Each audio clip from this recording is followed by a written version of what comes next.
আমাদের এই দাবিগুলি যদি সরকার 15ই কার্য দিবস অর্থাৎ 11ই আগস্ট 2025 ইংরেজি তারিখের মধ্যে নিষ্পত্তির জন্য সরকারের প্রতি বিনীত অনুরোধ জানাইতেছি। অন্যথায় সারা দেশে পরিবহন মালিক শ্রমিকদের দাবির প্রেক্ষিতে আগামী 12ই আগস্ট 2025 ইংরেজি মঙ্গলবার সকাল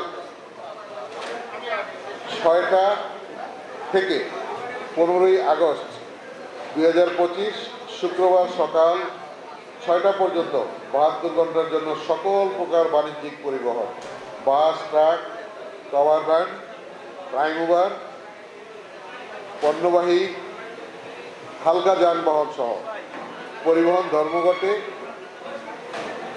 সারা দেশে বন্ধ থাকে। শেষে আমরা বলতে চাই, সড়ক পরিবহন দেশের জন্য একটি গুরুত্বপূর্ণ সেক্টর। জাতীয় অর্থনৈতিক যোগাযোগ ব্যবস্থা ও পণ্য পরিবহনে অত্যন্ত গুরুত্বপূর্ণ ভূমিকা রাখিয়া চলিয়াছে। তাই এই সেক্টরকে সুশৃঙ্খল, যানজটমুক্ত, দুর্ঘটনামুক্ত ও চাঁদাবাজ মুক্ত করে উন্নত যাত্রী সেবা বান্ধব সর্বজনীন পরিবহন ব্যবস্থা গড়ে তোলার জন্য আমরা অঙ্গীকারবদ্ধ। এই ক্ষেত্রে ইলেকট্রনিক্স ও প্রিন্ট মিডিয়ার সাংবাদিক ভাই ও বোনদের সার্বিক সহযোগিতা কামনা করি।